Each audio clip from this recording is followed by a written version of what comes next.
jonde nde noon waɗi wune, jonde nde waɗi barke. Sabu so jonde jooɗama, taaniraaɓe annabi sallllahu alayhi wa sallam ina mbiye ɗiɗo tato nayo ina ndendi e jonde nden jonde gasi barkinde, nden jonde gasi nurɗude. yantude hen khadimul qur'ana en kadi naɗo musidɗo meɗen ceerno Dahir ko gando, ko gandaɗo e leydi ndi, ko dokkaɗo gueɗel e leydi ndi, ko moƴƴo jiɗɗo moƴƴude kala ɗo moƴƴere ko nodda omo tawe onne kadi tawtorama. ɗum noon en jurnotako. ceerno Ahmed Tidiane Diop ne wiya on bisimilla moon, bisimilla moon e ñalawma moon, bisimilla moon e ko ndenduɗon, bisimilla moon kadi e ko jeyɗon. eɗen lelna noon programme o kala hen noon ko dañɗen ganden ko hono noon. so Allah hodiri inchallahu taala ma reftogol waɗe ko ɓooyata. sen gasni deftogol ngol pawen noon khatmu qur'an hono tafsir o. so ɗum gasi konngol ruttito e seeremɓe ɓe fotɓe rokkede konngol no foti fof tonga hen beele ɗo e 3 heures o pilita 3 heures 20 nduwoɗen jehen poftoyɗen ha jamma inchallahu taala. kala hen noon mo hokkaka hen walla gandan toon ko waktu o sifori noon. ɗum noon bisimilla moɗon eɗen paɗa yamirode halifaɓe so ɓe dokki en yamirode ɓe mbawa fuɗɗade golle. Seydi Ibrahim, Seydi Aliou ko onon jokti fofof. nde wonno ceerno Ahmed Tidiane Diop omo heewi wiide, o wi so tawi isa hadartal maw baɗarta yammum, ko onon minen goni noon tamotoɓe, ko onon goni ndiyam. minen kala noon onon noon kala ɗo tawe ɗon, kala ko neɗɗo wawno wonde e neɗɗo o kala ko wawno jogade hankkadi woni less moɗon, woni less moɗon. fa tabarakallah. Chérif Ibrahima nanɗo, Chérif Aliou nanɗo, ɓeɗo eɗen mbawi haalde e mabɓe ko heewi ko heewi. o Chérif Aliou hono Chérif Ɗeya gaga sérifagal ngal almudagal ngal ina yooɗi. o ko goto e hoolaɓe ceerno Abdourahim Talla. o liggani ɗum wona kay makkam nele Mamoudou. alhamdulillahi rabbil alamin on ɗo. ɗum noon Chérif Ɗeya a tawi ɗo mawne Chérif Ibrahima nanɗo e dendagal seeremɓe fofo amin caggal Allah e nelaɗo amin caggal moɗon. bandiraɓe fof oɗon mbiye bisimilla moɗon mo ginnuɗen hen men ginnani, kono inchallah so waktu ɓuuri ɗo yajde goto foof mo en ndew e inde mum e yettode mum eto ummi inchallahu taala. oɗon jarlo, oɗon jaafo. assalamu aleykum wa rahmatullahi wa barakatuhu. ɗo o so tawi o mawni,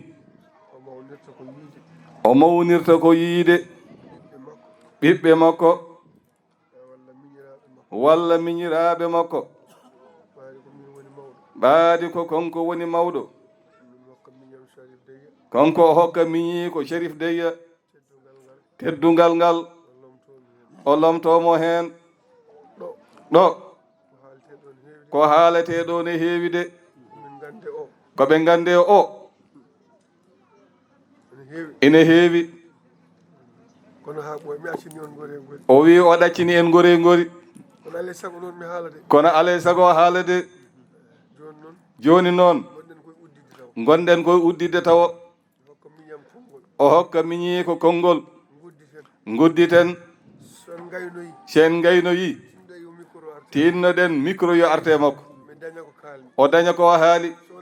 so wona ɗum tan o weltota ko minen min jii beltoɗa. alhamdulillahi rabbil alamin, alhamdulillahi rabbil alamin, alhamdulillahi rabbil alamin.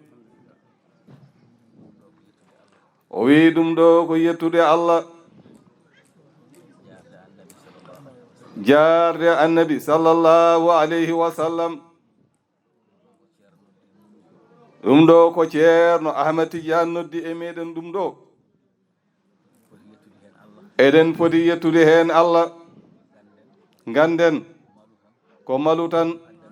addani en tawtorede hen, sabu o noddi en ngare teddinen qur'ana, ngare mawninen qur'ana, ngare teddinen annabi, ngare mawninen annabi sallallahu alaihi wasallam. ɗum nde woni ko noddi en e mum o noddani e hoore makko ala o noddi e ko Allah yamirimo o noddi ene muɗum o wi se en ngari jetten hen Allah garden yiilade hen weluya Allah kala ko dillaɗo kala ko gollaɗo eɗen ñaagui Allah yo Allah moftan en ɗum ɗo bonata amin nelaɗo sallallahu alayhi wa sallam o wino alhajjul mabrur laysa lahu jazaa'un illa aljanna qila lahu mal hajjul mabrur ya rasulallah qala it'amu ta'am wal kalimatu tayyib ɗo woni ɗo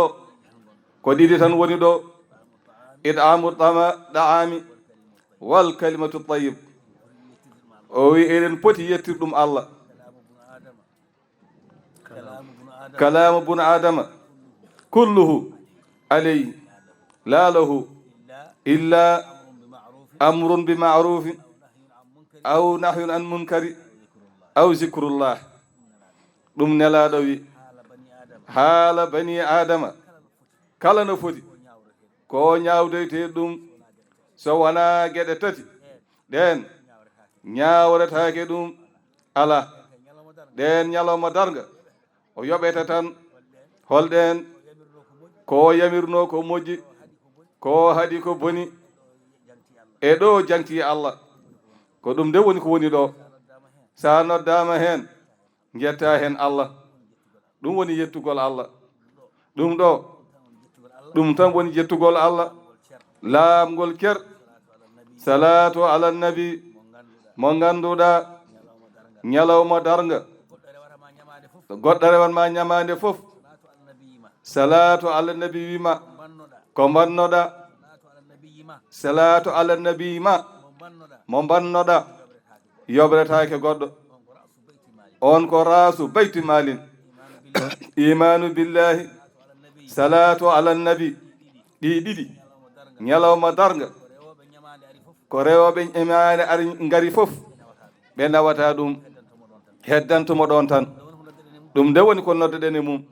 ɗum alhamdulillah jettiren ɗum Allah ceerno a jarama a walli yo Allah yoɓe moƴƴere puɗɗen ala barakatillahi assalamu aleykum wa rahmatullahi wa barakatuhu ketten ko ceerno Ibrahima Diallo o wi alhamdulillahi rabbil alamin en jetti Allah o en jetti Allah ko heewi en daɓɓiɗina tan no wiyani ko haale e ɗo ina heewi gooto tan so ƴetti hade mum gaynude ñalawma o e jamma o ina waawi yiƴƴude hen alaa ko haali enen ɓeeɗo wonɓe ɗo debbo e gorko gooto fof ko woni e becce mum so wi ina sawtida ko saawi e muɗum ko haandi e ɗo e nde ɗo jonde gooto o tan gasata wadde no ceerno boyinaji hewno wiide ni hunde kala no heewri yonata wadde seeɗa mum ina yona ɓe mbimo ceerno no wayata ni no heewri fof yonani seeɗa mum no yona o wi aha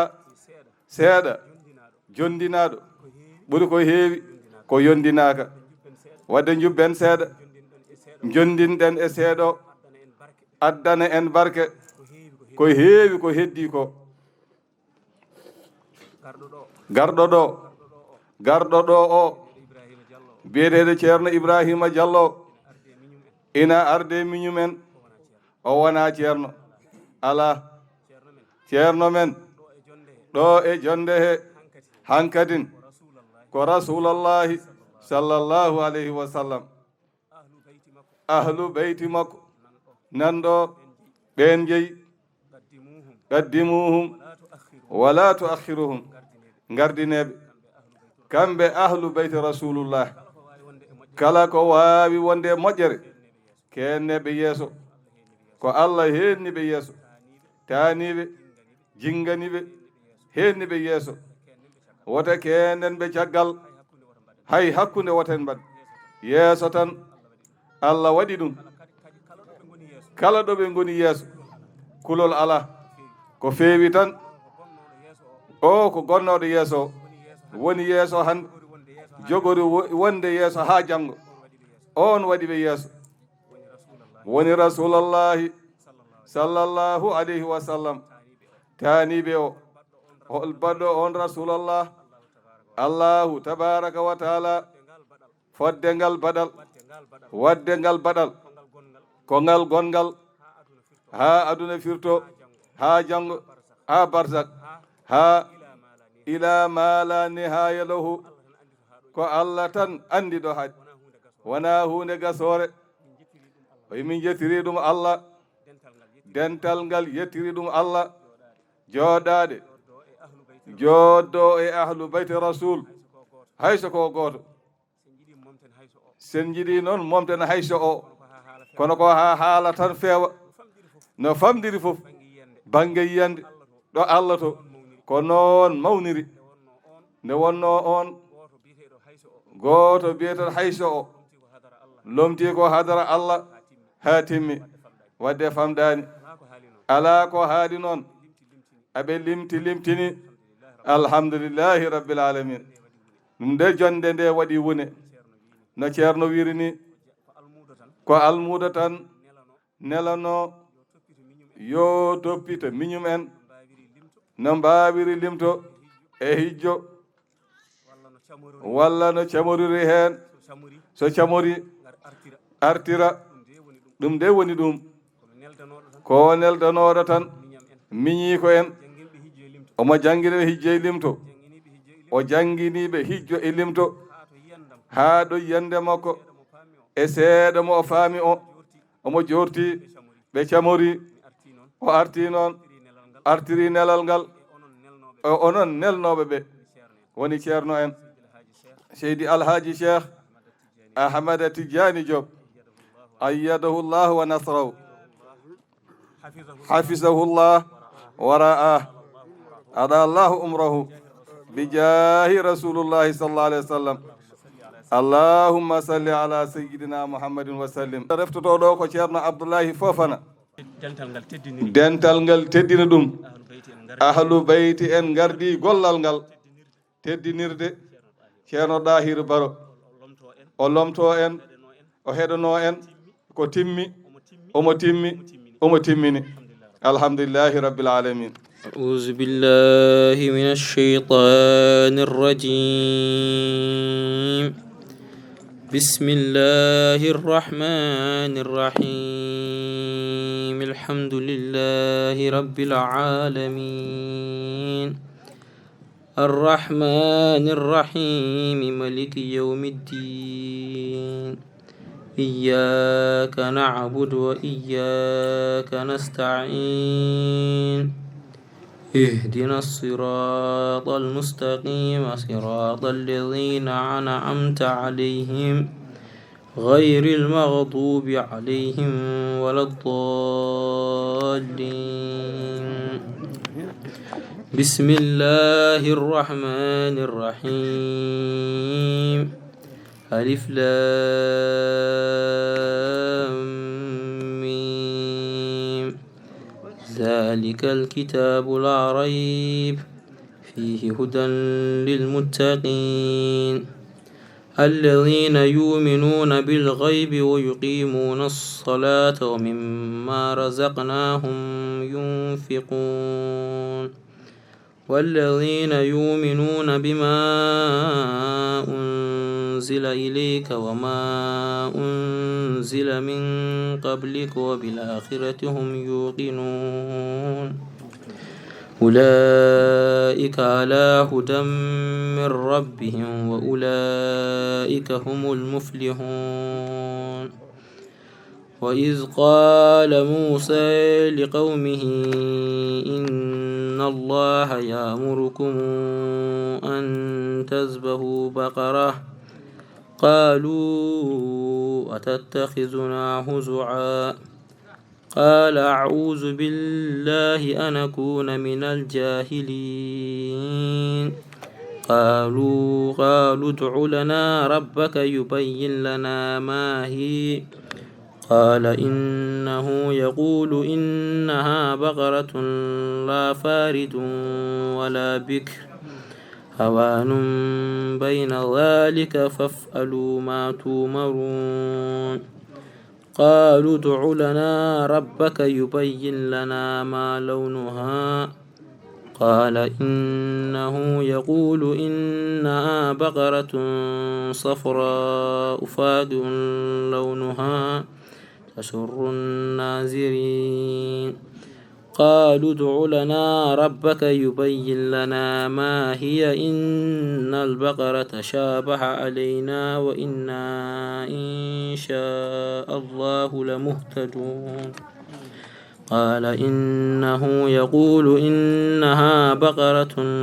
لا ذلول تثير الأرض ولا تسقي الحرث مسلمة لا سية فيها قالوا لا نجئت بالحق فذبحوها وما كادوا يفعلون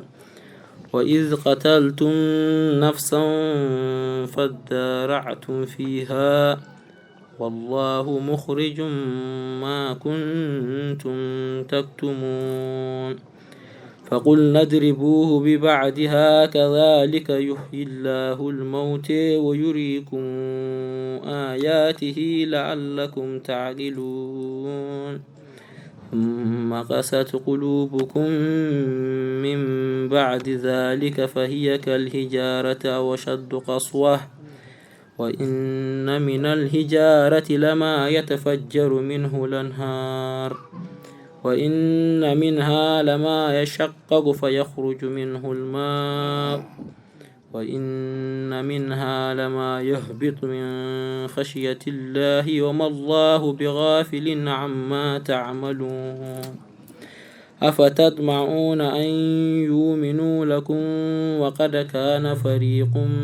منهم يسمعون كلام الله ثم يحرفونه من بعد ما عقلوه وهم يعلمون صدق الله العظيم. الشريف محمد العالم أو شريف محمد العالم ابن سيد الحاج شيخ أحمد تيجان جوب أيده الله ونصره konko de woni jogorɗo konko woni jogorɗo reftade joni ƴettude konngol joni o jangani en qur'ana hono no ceerno abdoullahi fofana jangiri ni barkinoɗen heɗade heɗento en ha joni ko ceerno men ceerno dahir baro alhamdulillah ɗum noon falyatafaddal أعوذ بالله من الشيطان الرجيم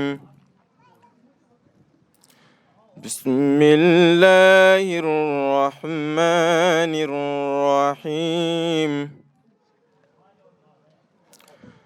الحمد لله رب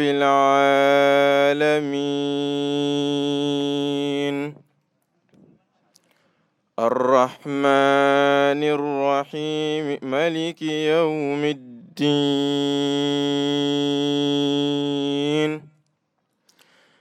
إياك نعبد وإياك نستعين اهدنا الصراط المستقيم صراط الذين أنعمت عليهم غير المغضوب عليهم ولا الضالين ألف لام ميم ذلك الكتاب لا ريب فيه فيه هدى للمتقين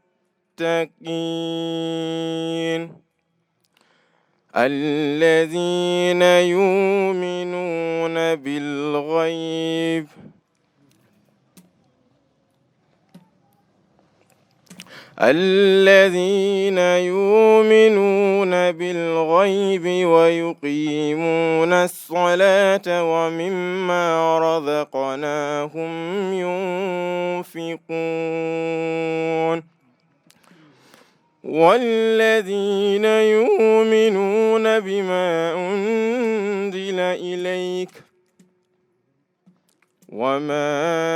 أنزل من قبلك وبالآخرة هم يوقنون أولئك على هدى من ربهم وأولئك هم المفلحون وإذ قال موسى لقومه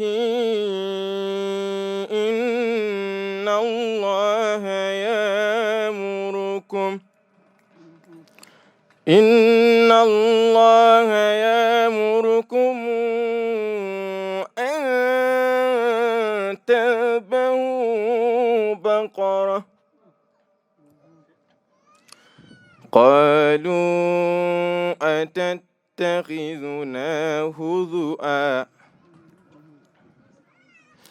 قال أعوذ بالله أن أكون من الجاهلين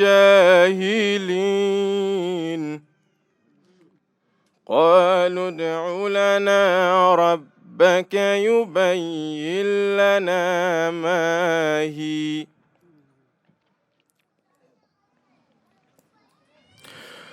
قال إنه يقول إنها بقرة لا فارض ولا بكر قال إنه يقول إنها بقرة لا فارض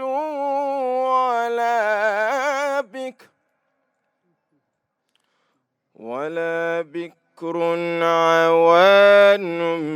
بين ذلك فافعلوا ما تؤمرون قالوا ادع لنا ربك يبين لنا ما لونها قال إنه يقول إنها بقرة صفراء فاقع لونها تسر الناظرين قالوا ادع لنا ربك يبين لنا ما هي إن البقرة شابه علينا وإنا إن شاء الله لمهتدون قال إنه يقول إنها بقرة لا ذلول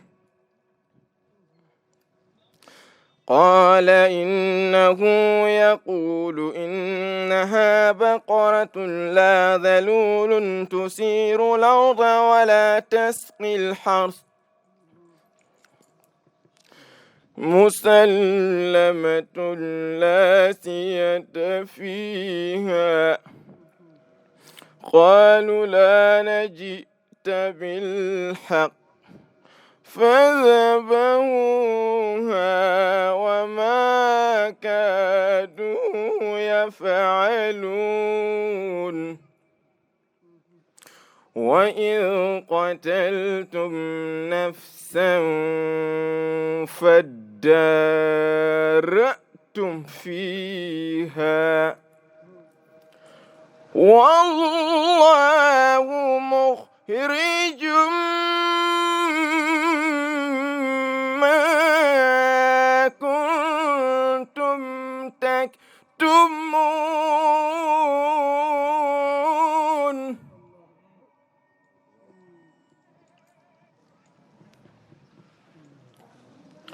فقلنا اضربوه ببعضها كذلك يحيي الله الموت ويريكم آياته لعلكم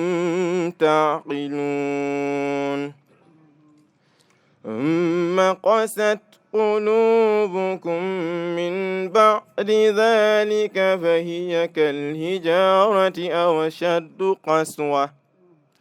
وإن من الحجارة لما يتفجر منه الأنهار وإن منها لما يشقق فيخرج منه الماء وإن منها لما يهبط من خشية الله وما الله بغافل عما تعملون أفتطمعون أن يؤمنوا لكم وقد كان فريق منهم يسمعون كلام الله ثم يحرفونه من بعد ما قالوه وهم يعلمون صدق الله العظيم en tawi ɗo musidɓe meɗen ceerno ibrahima yo allah yommojere hokkude gueɗal noon hatta gueɗal o hokki gueɗal timmugal to banggue almudagal to banggue neɗɗagal to banggue rendo e to banggue gonka ɗum ɗo foof hatta gueɗal makko o hoodde gueɗal makko taw kadi mo ɓeydi inchallah on ko o wi o yiide arde koye almuɓe reftiɓe ɓe konko waɗi tagdim himɓe mo jangguinnoɓe o hijjo mo jangguinno sukaɓe o ko on hijjo o artiri Allah ina wawi taw almudo kijjo foof yowani amin nden fulɓe kersata kadi tampata kadi ganata almuɓe reftiɓe ɓe kamɓe ɗiɗo foof enen almuɓe heeɗiɓe ɓe eɗen gandi ko jangde moƴƴere ɓe jangi ɗum de ko Allah woni seede majjum saabu enen foof ken heeɗiɓe ɓe jangi koye riwaya warti o sikkino moɓe ndendin bayne riwayatayni konko iyande makko ɗum o sikkanno kono Allah walliɓe hen no ñawore wirata ni al akhdu bitajwidi khatmun lazimun wa man lam yujawwid al qur'ana asimun kamɓe de Allah dandiɓe hen jangde mabɓe nde ko ida'ul hurufi haqqaha ida'ul hurufi haqqaha jangude ibnu bar e ibnu jazar so heeɓino jangirte ni noon ɓe jangiri daaƴe mabɓe so ɓe daaƴi ɓe daƴata ko alifu tanwin lifu tanwin walla sukun artay hay ifdu sukun wahwa aslul waqfa ko noon ɓe daƴirta ɗum so almudo jangiri ni jarowo ɗo tindinta ko janginowo ko bawɗo yo Allah yom majjere so tawi ɓe mbayini la garwa so ceerno woni janginowo woni gonga e mum ko ni almudo foti wade kamɓe ɓe mbayi noon yo Allah timmin ɗum yo Allah waɗ hen barke masala goɗɗo o o andano nde o arata nde oɗo deftiɗo o ko taniko o ko taniko tanum sisada to banggue bammakko ko taniko ko tani ko laabi ɗiɗi walla laabi tati saabu jinnaɗo makko debbo ɓe gondi ɓoggue omo jangga ceerno Arseni Baro o ɓen ko babiraɓe makko kala ko sisaɗo joguino sukaɓe worɓe e rewɓe rewi e junggo makko he ɗum Allah waɗi ɗum ɗum Allah waɗi ɗum o ko tani ko omo yetti ɗum Allah no fewi gara e jonde kawra e ɓiye Allah jurnanma gurdamma ha dañatane defto kadi deftina ɗumen ɗum ko yettere Allah kadi sisaɗo ko bandiko konko juudenajo hayre mbar e juude ko gotum miñi koye rewɓe Ummu Salam Sy en e ɓe gondi e galle bamma ko Alsane Baro ɗum foof hawri hen aɓe nduwo yo Allah waɗ hen barke wallahi ceerno Ahmad Tidiane Diop sukaɓe ɓe janggi jangde moƴƴere koɓe jangguina ko noon oto majjuto Allah ndeɗo jangde hay sinno ceernajo hokkama galle hokkama oto hokkaka haqqe mum saabu jangde mabɓe moƴƴude goto foof noon ina diwa diwal muɗum aɓe gandi kay ka baɗɗo ko tiiɗi saabu hokkude fittanu ɓiɗɗo ko heeñere ɓiɗɗo ko heeñere sa hokki ɗum ceerno ala ko kedduɗa ala ko kedduɗa so ceerno jangguini an baba waɗi fodde ma so jangguinani an a waɗi fodde ma jangde ko becce e wuneji wunene hen feccerene hen yo Allah yeɗen fofoof yo Allah waɗ hen barke assalamu aleykum wa rahmatullahi wa barakatuhu aɓe ɓumni ɓerɗe kala ko ummina kamɓe goni hoore ɓe janggi ɓe golli ɓe nehima ɓe ndewi Allah kala ko ɓe mbaɗa hen kala ko yonti ganduɗa ɗum ɗo konko e hoore makko poɗɗum wadde kamɓe gaddotoma e ɗum ɗon ɗum noon o wawa deƴƴude ɗum taw o weltinirade ɗum dental ngal ganden ɗum kam ko hunde nde ganduɗa wona hunde reftetede saka ande ɗo tolni ala ko baɗana ɗum o ina foti kañum refto ɗum yimɓe nana ɗum kadi omo yinno ɗum reftade omo weltino a jarama eɗen jetta ceerno men wasila men jokkorgal men fewde Allah Cheikh Ahmed Tidiane Diop eɗen mbiya yo Allah junno balɗe makko moƴƴina balɗe makko waddanamo hen cellal e kisal ko jiɗɗen timminde ɗo ko eɗen jogui wallidiɓe eɗen jogui ɗo wallidiɓe hono ceerno Alhaji Sy ko mawni men adi en hen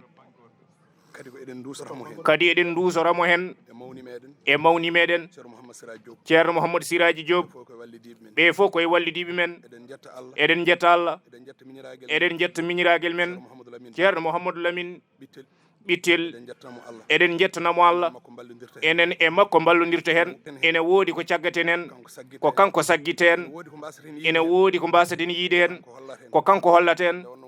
nde wonno omo seeɓi hakkille yo Allah junnu gurdam makko yo Allah junnu gurdam makko yo Allah ɓeydanmo faamu barke annabi sallallahu alayhi wa sallam أعوذ بالله من الشيطان الرجيم بسم الله الرحمن الرحيم ورضي الله عن شيخنا التجاني قطب المختوم سلطان الأولياء الكاملين وخلفائه ومقدمه وتلاميذته وأحبائه يا همة الشيخ أهدري لنا في هذا المهدر فلتعطفي بنظرة كي أنال به ظفري بسم الله الرحمن الرحيم الله أكبر نعم. فلله الحمد نعم. لا إله إلا الله والله أكبر فلله الحمد أيوه. سورة الفاتحة كوني سمورين دي ويته أيوه. ناني فامي دون دي نعم. كوني سمورين دي ويته أيوه. وياما آيجي دي كودي جيدي دي nani nde fecci ko pecce ɗiɗi hen feccere wotere ko ganduɗa ko Allah jeeyi ɗum feccere heddinde ko maccuɗo Allah jeeyi ɗum faami feccere adnere nde nden ko Allah jeeyi feccere ɗimmere nde nden ko maccuɗo Allah jeeyi feccere muɗum nani bismillahi en ballinorima inde Allah arrahmani ko inde Allah arrahimi mana ko inde Allah alhamdulillahi jettoɗe godani Allah rabbi jeyɗo al alamina mana jeyɗo bille ɗe arrahmani Allah woni mana hiñirante nani ɗo e aduna nani o yurmo fofof arrahimi Allah jurmotoɗo julɓe mana to lahara nani toon goɗɗum ala toon ko julɓe tan jurmete toon maliki Allah woni jeeyiɗo nani yawmiddini ñalawma jobdiji nani janggo yawmal qiyamati ko Allah yoɓata hay goto yoɓata to mo fo waɗi ɗum ko hoori mum mo fo waɗi ɗum ko gollon mum ɗum waɗi Cheikh Oumar al Fouti radiallahu taala anhu o wi ɗuuba bela wodani ɗuuba bela wodani liman sahlahu aybuhu an uyubinnas bela wodani mo ganduɗa ayiba mum ene yoni ɗum ga ayiba yimɓe wa baka ala zambi o woyi bakkat makko wa darada anhu l aswas o riwi mana ko sotte ɓernde alhamdulillah o khutba kono o khutba waɗi fayida sey tal nani faami mali nonde maliki Allah jeyɗo yawmiddini mana ñalawma jobdiji nani Allah wiya Allah nodda malikaji wiya maccuɗam o denan jarfay anda fof ko yiɗi haalti ɗum waɗi so gawlo arema Seydou Diop so gawlo yettima tan wiyata wat gueɗal ma wat ko poɗɗa wadde ko bambaɗo so ari oya wat ko poɗɗa wadde ko nde wonnon ko ɗon jomum taña so tawi an ka wi ka ceerno so bambaɗo arema walla gawlo arema mbiyaɗa riiwa ɗum te an sa gaynta fayde fatiha aɗa nodda Allah aɗa ñaago machallah maliki Allah woni jeyɗo yawmiddini ñalawma jobdiji Allah wiyam joni kay machallah mi weltima bisimilla ma bettanemo gaddinemo ndiyam o yara joƴƴinemo to ɓuuɓi o fofto hanka nani a jarfi Allah ɓandu wuli Allah wiya bisimilla jooɗo joni haal ko jiɗɗa o wiya iyaka koɗo ma an Allah na'budu min dawa wa iyaka koɗo ma kadi an Allah nasta'inu woni ko min ɗaɓɓirta Allah fode ko an Allah wiya bisimilla jonka moƴƴi tan moƴƴi haal oya ihdina ya fewnu min assirada mana lawol jonka jimmi fewnere koye lawol Allah wiyama holngol lawol laabi de ko ɗiɗi ene woodi pangol aljanna ene woodi pangol jeygol joni noon holle mi anda hen ngol jiɗɗa o wiya ihdina sirada jimmi ko lawol almustaqima mana poccingol ngol eyyi Allah wiyama holngol e majji jokko ha jonde ɓeɗo famde sirada alladina oya ngol lawol ngol ganduɗa ana amta alayhim ɓe meminnoɗa e dow muɗumen nani de eyyi faami ko wayno mana ha joni annabaɓe nani de e seremɓe e salihina yo Allah wattu en e mabɓe ghayril maghdubi taw wona mana tikkanaɓe woni alyahudi alayhim e dow muɗumen nani wala dallina taw wona majjinaɓe woni nasraniyankoɓe a faami haala ka de a faami bismillahi rrahmani rrahim a faami bismillahi rrahmani rrahim bismillahi en ballinorima inde Allah arrahmani ko inde Allah arrahima ko inde Allah alif lam mim alif lam mim Allahu a'lamu bi muradihi bi Allah andi ko fanditede e karfeje wiide alif lam mim Allah andi ko fanditi hen zalika alkitab Allah wi ndema deftere la rayba sikkide ala e mayre nani la rayba fihi sikke ala e deftere he te hudan konde peewal lil muttaqina wonande hulɓe Allah kala kulɗo Allah deftere Allah nde ko peewla wonande ɗum kono ko hulɓe Allah noon mbiya nani lil muttaqina wonande hulɓe Allah nani a faami lil muttaqina mana wonande hulɓe Allah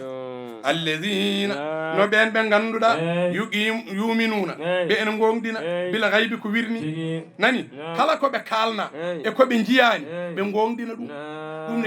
ɗum ne jeeya gongdingol Allah wona ko kalaneɗa anda foof mbiya ɗum wona gonga ko fenade saabu a meeɗa yide aljanna kono sa yeddi aljanna ka kefer a meeɗa yide jeygol sa yeddi jeygol ka kefer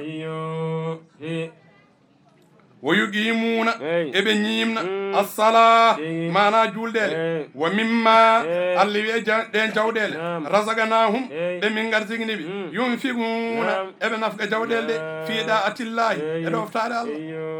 walladina tawi ko ɓen yuminuna ɓe ene gongdina bima unzila ko jippina ilayka fewdema wama unzila e ko jippina e maɗa an sallallahu alih w sallam min gablika e ɓernema wo bilakhirati lahara janggo humno kamɓe yuqinuna eɓe jannana daranga ko arrata wadde ɓe golla tan ko moƴƴi ulaika ɓe sufriɓini Allah wi ala hudan eɓe gone peewal min rabbihim immorade joomiɓe